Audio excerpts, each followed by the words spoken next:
یا جذبات کے طوفان میں آ کر کوئی غلط حرکت کر بیٹھا لیکن فوراً توبہ کر، یہ مستثنا ہے۔ میں نے 3 الفاظ کہے، خطا آپ نہیں سمجھتے تھے کہ جو میں کرنے چلا ہوں یہ ڈس اوبیڈینس ہے، آپ کو پتہ ہی نہیں تھا، خطا ہوگی، نسیان بھول گئے۔ ایک وقت ایسا ہے کہ آدمی کے اوپر غفلت کا ایک پردہ پڑ جاتا ہے۔ حضور خود فرماتے ہیں انہ لیغان علی قلبی وانی لاستغفر اللہ فی کل یوم 70 مرہ، میرے دل پر بھی کبھی کبھی حجاب سا آ جاتا ہے، میں روزانہ 70 مرتبہ استغفار کرتا۔ تو ہم اپنے حجابات پر حضور کے حجاب کو قیاس نہیں کر سکتے، چہ نسبت خاک رہا بعالم پاک، وہ کوئی اور شے ہے، یہ کوئی اور شے ہے، لیکن یہ کہ باہر پردہ تو پڑتا ہے، اس میں کوئی غلط حرکت سرزد ہو گئی۔ یا نمبر 3، جذبات کا کوئی ہیجان تھا جس نے کہ اوور پاور کر دیا، انسان کی قوت ارادی کو معطل کر دیا، کوئی غلط حرکت سرزد ہو، لیکن پھر توبہ فوراً۔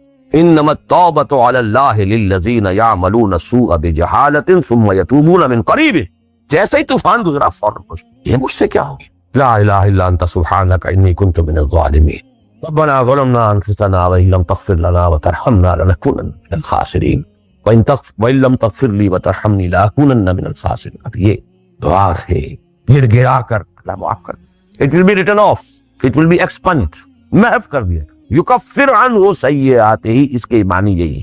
ہاں اس کے برعکس اگر گناہ بھی جان بوجھ کر مستقلاً کرتے رہے، ایک باقی ساری 99% کی عبادت ہو رہی ہے، ایک حرام شے کو اپنے لیے حلال ٹھہرا لیا، شعوری طور پر، ارادی طور پر مداومت کے ساتھ اس کے اوپر ڈھیرے جما لیے، وہ ایک گناہ جو ہے وہ پوری عبادت کو 0 سے ضرب دے کر 0 کر دے گا، اور خلود فی النار، آگ میں ہمیشہ رہنے کی وعید۔ بلا من کسب سیئۃ واحاطت بہ خطیئتہ فاولئک اصحاب النار هم فیہا خالدون۔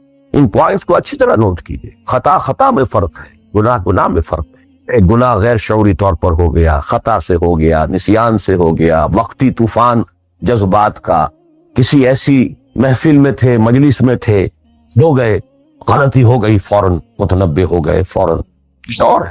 ویسے کہ آدمی، مجھے اچھی طرح یاد ہے ایک مرتبہ، اور میں بھولتا نہیں اس واقعے کو، میں میڈیکل کالج میں پڑھ رہا تھا تو ایک سائیکل پر جا رہا تھا کالج، اور سلپری تھی روڈ، جب سائیکل سلپ کرتی ہے تو پتہ نہیں چلتا میں کب گرا ہوں، لیکن مجھے پتا اس وقت چلا ہے جب اٹھ چکا تھا کہ میں گرا، کیونکہ آدمی وہ پڑا نہیں رہتا، یہ جو ہے فوراً اٹھنا، ثم یتوبون من قریب، یہ بھی بعد میں معلوم ہوتا ہے کہ میں گرا تھا، جب تو اٹھ چکا ہوتا، اتنا انسٹنٹینیس ہوتا، یہ ہے یتوبون من قریب، اور اس کو اللہ نے اپنے ذمے ہے، انما التوبۃ علی اللہ، اللہ کے ذمے ہے یہ کہ وہ ایسے شخص کی توبہ قبول کرے۔ انما التوبۃ علی اللہ للذین یعملون السوء بجہالۃ ثم یتوبون من قریب۔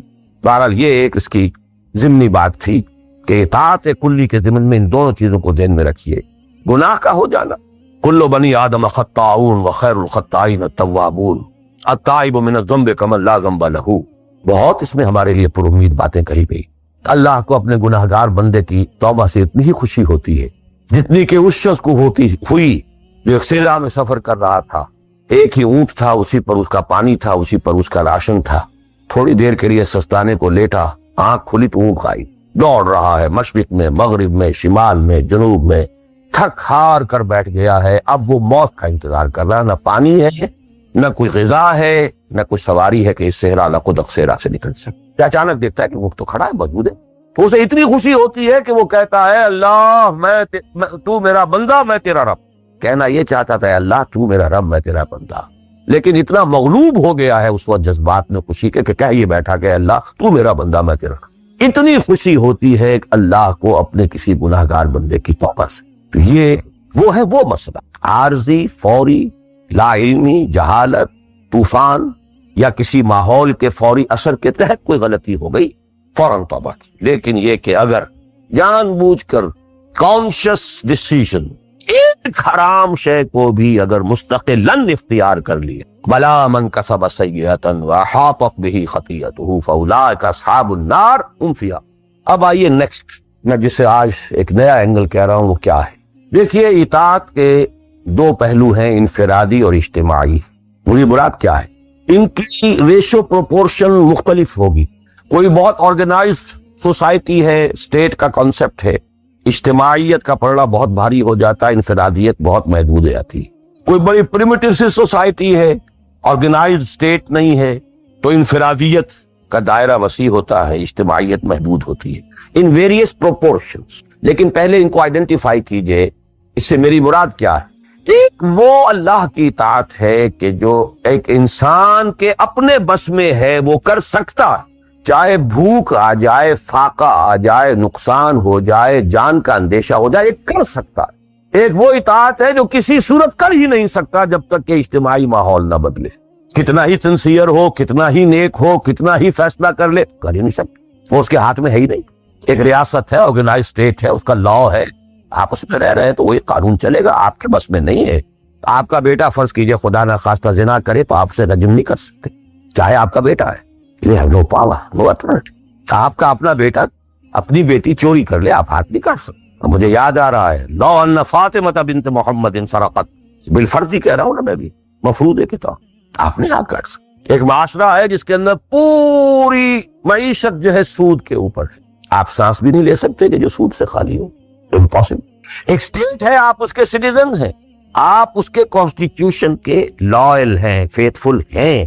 تو جیسا کہ میں نے کہا تھا، آرگنائز سوسائٹی اسٹیٹ میں یہ دائرہ بہت بڑھ جاتا ہے. ٹرائبل ہے، وہاں یہ کہ انفرادیت کا کافی دائرہ ہوتا ہے، قانون کم سے کم ہوتے ہیں، نظم کم سے کم ہوتا ہے، سسٹم جو ہے اس کی گرفت کم سے کم ہوتی. اب دیکھیے دو حیثیتیں دنیا میں ممکن ہیں. ایک انتہائی خوش بختی کی، انتہائی خوش قسمتی کی، ایک انسان ایک ایسے ماحول میں پیدا ہو گیا ہے یا وہ ہجرت کر کے ایسے ماحول میں چلا گیا ہے جہاں ٹوٹل دین غالب، دین قائم، نظام ہے دین کا، حکومت ہے اللہ کی. وہاں جا کر انسان کتنا how at ease he will feel. No friction. وہ بھی اللہ کی بندگی کرنا چاہتا ہے، ماحول بھی سازگار ہے، پورا نظام بھی اللہ کی بندگی پر ہے، پورا قانون بھی اللہ ہی کا نافذ ہے، پورا تعلیم کا ڈھانچہ بھی اللہ ہی کے ہدایت کے مطابق ہے، تمام ذرائع ابلاغ سے بھی اسی کے مطابق چیزیں ہیں جو نشر ہو رہی ہیں، آڈیو ویژول سب کچھ. انتہائی خوش قسمت، موسٹ فارچونیٹ کہ ایک انسان ایسے ماحول. لیکن فرض کیجئے کہ وہ ایسے ماحول میں ہے جہاں اللہ کا دین غالب نہیں، بہت محدود سا حصہ ہے جس میں وہ اللہ کا حکم مان سکتا ہے، نماز وہ پڑھ سکتا ہے، روزہ رکھ سکتا ہے، کوئی نہیں روکتا. اسرائیل میں بھی جا کے پڑھ لیجئے نماز اور روزہ، امریکہ میں کر لیجئے، بھارت میں کر لیجئے، کچھ روکتا لوگ ہے. لیکن باقی ویرنگ ڈگریز میں ہوگا یہ کہ زندگی کا 75%، 80%، 50%، 60% وہ باطل کے قبضے میں. تو وہ بھی تو 50%، 60% کافر ہے. He's a part and parcel of that environment, of that system. قرآن کے تینوں فتوے اس پر بھی تو لگ رہے ہیں. وَمَن لَّمْ يَحْكُم بِمَا أَنزَلَ اللَّهُ فَأُولَٰئِكَ هُمُ الْكَافِرُونَ وَمَن لَّمْ يَحْكُم بِمَا أَنزَلَ اللَّهُ فَأُولَٰئِكَ هُمُ الْفَاسِقُونَ وَمَن لَّمْ يَحْكُم بِمَا أَنزَلَ اللَّهُ فَأُولَٰئِكَ هُمُ الظَّالِمُونَ. وہی ظالم ہے، اور ظالم سے مراد مشرک. ان الشرک لظلم عظیم، وہی کافر ہے. بتوں سے تجھ کو امید ہے، خدا سے نو امیدی. مجھے بتا تو صحیح اور کافری کیا ہے؟ کوئی کہتے کس ہے؟ وہی تو فاسق ہے، ناہنجار ہے، باغی ہے. ویرنگ ڈگریز کے اندر جتنا بھی اس نظام کی گرفت ہے، اس درجے میں ہر وہ شخص کافر اور ظالم اور مشرک ہے جو اس ماحول میں رہ رہا ہے. ان دونوں حالتوں میں دین کے تقاضے بالکل ایک دوسرے کے برعکس ہو جائیں. اب یہ پوائنٹ ہے جو میں چاہتا ہوں آج I want to hammer it. اگر آپ خلافت راستہ کے دوران پیدا ہو گئے ہو، موسٹ فارچونیٹ، دین قائم ہے، اللہ کے احکام جاری ہیں، سارا نظام وہی ہے، دی ہول اسٹیٹ کرافٹ وہ اسلام کی بنیاد پر کام کر رہا ہے، آپ ایک سٹیزن ہیں، آپ کے لیے تقرب بالنوافل کے درجے کھلے. فرض تو پورے ہیں یہاں، نفل نماز پڑھیے، نفل علم حاصل کیجئے، نفل روزے رکھتے چلے جائیے، نفلی چلے کیجئے، جو چاہیے کیجئے، تقرب بالنوافل. اور اس تقرب بالنوافل کا درجہ یہاں تک اونچا ہو سکتا ہے وَيَتَقَرَّبُ إِلَيَّ عَبْدِي بِالنَّوَافِلِ حَتَّى أَكُونَ. میرا بندہ نوافل کے ذریعے سے میرا تقرب حاصل کرتا جاتا ہے، کرتا جاتا ہے، کرتا جاتا ہے، یہاں تک کہ میں اس کی آنکھیں بن جاتا ہوں جن سے وہ دیکھتا ہے، اس کے کان بن جاتا ہوں جن سے وہ سنتا ہے، اس کے ہاتھ بن جاتا ہوں جن سے وہ پکڑتا ہے، اس کے پاؤں بن جاتا ہوں جن سے وہ حدیث قدسی. اور سارے وہابی بھی مانتے ہیں اس کو، یہ نہ سمجھیے کہ یہ کسی صوفی کی بڑھ ہے، حدیث صحیح عند کل المحدثین. اللہ ہاتھ بن جاتا ہے آپ کا، اللہ پاؤں بنتا ہے، اللہ آنکھ بنتا ہے آپ کی، اللہ کان بنتا ہے. یہ بہت اونچی بات ہے، بہت اونچی بات ہے، بہت اونچی بات ہے. لیکن یہ تقرب بالنوافل کا درجہ کہاں آئے گا؟ جہاں آپ ایک اسلامی نظام کے تحت سانس لیں. جہاں وہ اسلامی نظام نہیں ہے، فرض تن من دن اس نظام کو بدلنے کے لیے لگا دیں. اگر یہ نہیں ہے تو نماز نہیں ہے. منہ پر دے ماری جائے. میں جو کچھ کہہ رہا ہوں علی وجہ البصیرت کہہ رہا ہوں, میری پوری زندگی کے مطالعے کا نچوڑ ہے. نماز منہ پر دے ماری جائے, منہ پر دے مارے. You reconcile yourself to that system جو میری بغاوت کے اوپر مبنی تھا. پہلا فرض یہ ہے تن من دھن. You cannot reconcile with that system. You cannot accept that system. اس میں اپنے آپ کو اکوموڈیٹ کرنا, اس میں اچھے کیریئر تلاش کرنا, اس میں اچھی جائیداد بنانا, اس میں پیسہ جمع کرنا, اس میں اچھی سے اچھی بچوں کو ایجوکیشن تاکہ بہتر سے بہتر زندگی وہ بھی گزار سکیں, سب کا سب حرام, مطلق حرام. پہلا کام یہ ہے اپنی جان, اپنا مال, اپنا تن, اپنا دن سب اللہ کے دین کے لیے خرچ کرو. سبسسٹنس لیول کے اوپر صرف جان کو باقی رکھنے کے لیے جو ناگزیر ہے, that is allowed, nothing more. This is the point, crucial point. اب ہمارے سامنے حدیثیں ہوتی ہیں اور وہ سارے فضائل کی کتابیں ہیں اور یہ ہیں جن کا تعلق اس ماحول سے تھا جب کہ دین قائل ہو چکا. تو اس کانٹیکسٹ میں باتیں, نفل کی بات ہو رہی ہے اور قیام اللیل کی بات ہو رہی ہے اور جو ہے ختم قرآن کی بات ہو رہی ہے, اور اگر فجر کے بعد بیٹھے رہے مصلے پر اور 2 رکعت پڑھ کر اٹھے جبکہ سورج نکل چکا ہے تو اب یہ اتنا اونچا سوال, یہ ساری بات, all these things become absolutely irrelevant. The deciding factor is دین غالب ہے, ٹھیک ہے, چلو نوافل کی طرف, قرات کی طرف چلو, جتنا آگے سے آگے. یتقرب الی العبد بالنوافل, ورنہ تقرب بالفرائض, پہلے فرض کرنے, اور فرضوں میں پہلا فرض جہاد. Now please note this word. جہاد اصل میں اس جد و جہد کا جامع عنوان ہے, your struggle against that system. لہذا انما المؤمنون الذين آمنوا بالله ورسوله ثم لم يرتابوا وجاهدوا باموالهم وانفسهم. Integral part of the definition of a mu'min. اگر زندگی اس سے خالی ہے, اتنی ہو جائے نفل کے درجے میں, اصل وقت, اصل دھارا بہ رہا ہے دنیا کی طرف, دنیا کے حصول کے لیے, جتنا پھیل سکیں, جتنا پھل سکیں, جتنا پھول سکیں, جتنی جڑیں گہری جما سکیں, جتنا کچھ اولاد کے لیے چھوڑ کر بڑھ سکیں, جتنا اولاد کو زیادہ سے زیادہ دنیا کی سہولتیں دینے حاصل کرنے کے قابل بنا کر جا سکیں, ساری تو توانائیاں اور ساری قوتیں اور ساری صلاحیتیں اور سارے اوقات تو کپے ہوئے اس میں. اچھا وہ تھوڑا سا دین کا کام بھی, آخر دھوکہ تو اپنے آپ کو دینا ہی ہے نا. قسمت فروش عورتیں بھی تو کالے کپڑے پہن کے جلوس میں نکلتی ہیں تازیوں کے, اور سبیلیں لگاتی ہیں اور مسجدیں بناتی ہیں. Have to deceive themselves. ڈاکو لوگ دیہات صفاق یتیموں اور بیواؤں کی سرپرستی کرتے تھے. ہمارے معاشرے میں جو بستہ الف بستہ بے کے غنڈے ہوتے ہیں, ان کے ہاں بھی نیکی کا, پن کا, خیر کا کھاتا ہوتا ہے. کسی طرح کچھ مذہبی ایکٹیویٹی ہے. اصل شے یہ ہے کس ماحول میں رہ رہے. بہت خوش قسمت ہوتا میں اور آپ, پھر آپ اچھے سے اچھا پہنتے, کوئی اعتراض نہیں, اچھے سے اچھا کھاتے. قل من حرم زینت اللہ التی اخرج لعبادہ والطیبات من الرزق. خلافت راشدہ میں آپ رہ رہے ہیں, آپ حلال ذریعے سے کما رہے ہیں, بہت اچھا کھائیے, بہت اچھا پہنیے, بلکہ اللہ چاہتا ہے کہ اس کی نعمت جو اس نے تمہیں دی ہے وہ تم پر ظاہر ہو. لیکن پلیز نوٹ دی کانٹیکسٹ, دین مغلوب ہو اور آپ اچھا پہننے اور اچھے کھانے کی فکر میں ہو. مجھے جملہ یاد آ رہا ہے حضرت ابو بکر کا رضی اللہ تعالی عنہ. تھوڑا سا مسئلہ ہوا تھا کہ لوگوں نے کہا کہ زکوٰۃ ہم دیں گے لیکن زکوٰۃ ریاست کو نہیں دیں گے, اپنے طور پر خرچ. حضرت ابو بکر نے فیصلہ کیا ان کے خلاف جنگ کا. حضرت عمر جیسی شخصیت بھی مشورہ دے رہی ہے کہ دیکھیں نہیں, 2 فرنٹ پہلے ہم نے کھولے ہوئے ہیں. جیش اسامہ کو بھی آپ نے روکا نہیں, جائے حضور نے تیار کیا تھا. پھر جو مرتدی ہو گئے, کسی اور کو نبی مان لیا, ان کے خلاف تو جنگ کرنی ہی کرنی ہے. لیکن یہ تو صرف نماز بھی پڑھ رہے ہیں اور یہ زکوٰۃ کا بھی انکار نہیں کر رہے, صرف ہمیں نہیں دے رہے ہیں. تو ان کے ساتھ ذرا مصلحت کا تقاضا یہ ہے کہ نرمی کی جائے.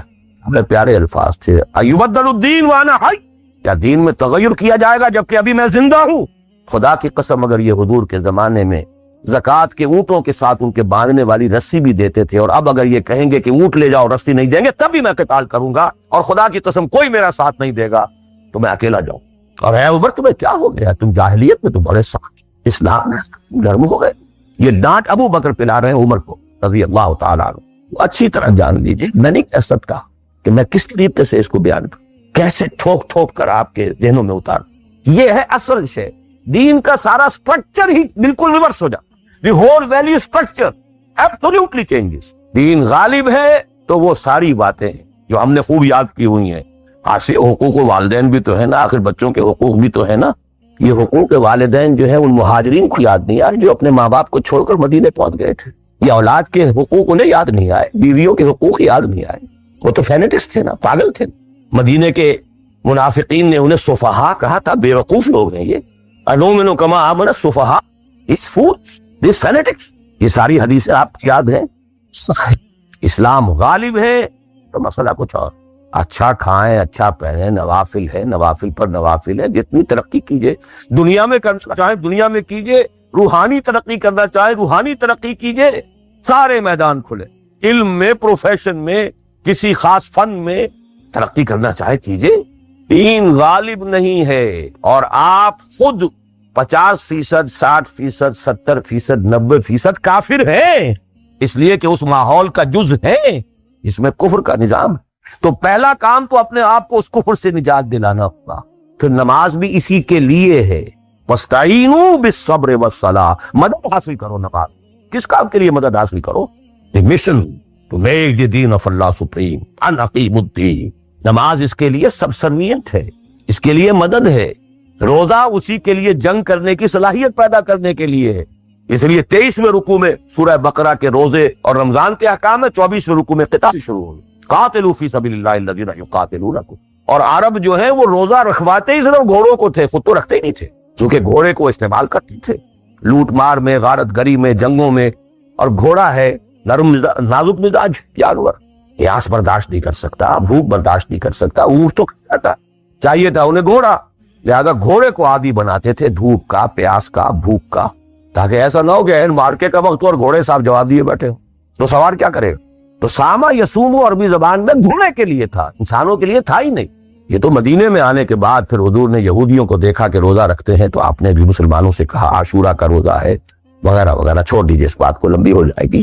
یہ ساری چیزیں اصل میں ہے اس مقصد کے لیے. تو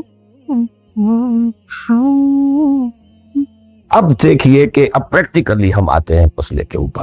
آئی ہوپ میں اس سے زیادہ میں کہہ نہیں سکتا, بلکہ ممکن نہیں ہے کہ میں اپنے احساسات کو جیسے کہ میرے ہیں آپ تک منتقل. میں جانتا ہوں ایسے لوگوں جو 30 برس سے مجھے سن رہے ہیں اور یہ ساری باتیں سن رہے ہیں اور 10 سے بس نہیں ہوتے. زمیں جنبت نہ جنبت گل محمد, ان کا وہی کانسیپٹ ہے. اس لیے کہ یہ کانسیپٹ 1400 برس میں جا کر مکمل.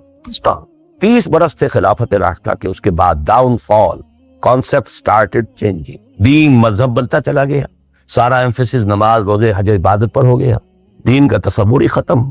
اور پھر ہم میں سے جو لوگ غلام رہے وہ تو اتنے فوگر ہو گئے کہ ملا کو جو ہے ہند میں سجدے کی اجازت, ناداں یہ سمجھتا ہے کہ اسلام ہے آزاد. بہت بڑے عالم دین نے کہا تھا یہ کہ ہمیں کوئی ایسا کام نہیں کرنا چاہیے جو ہمارے حکمرانوں کو, انگریزوں کو پریشانی کا موجب بن جائے, اس لیے کہ انہوں نے ہمیں مذہبی آزادی دی ہوئی ہے. ہمارے نماز پڑھنے پہ کوئی قدغن نہیں ہے, ہمارے روزہ رکھنے پہ قدغن نہیں ہے, حج کرنے پہ قدغن نہیں ہے, لہذا we should be loyal to them. ملا کو جو ہے ہند میں سجدے کی اجازت, ناداں یہ سمجھتا ہے کہ اسلام ہے. یہ کانسیپٹ اتنے پختہ ہو چکے, اتنے پختہ ہو چکے. ریچوئلزم, رسومات, رہ گئی رسم ادا, روح بلالی نہ رہی, فلسفہ رہ گیا, تلقین غزالی نہ رہی. نماز و روزہ و قربانی و حج یہ سب باقی ہیں, تو باقی نہیں. نمازیں بھی ہیں, روزے بھی ہیں, تراویح بھی ہم نے پڑھی ہے. اب موسم آ رہا, عید الاضحیٰ بھی ہوگی, قربانی بھی ہوگی, حج کے لیے بھی جائیں گے. لیکن دنیا پر کوئی اثر اس کا, 30 لاکھ آدمی حج کر کے آئیں گے, معاشرے پر کوئی زیرو کے برابر بھی کوئی اثر ہے. جو خود کا جا کر کے آتے ہیں ان پر کوئی اثر ہوتا ہے, جیسے گئے ویسے آئے, الٹا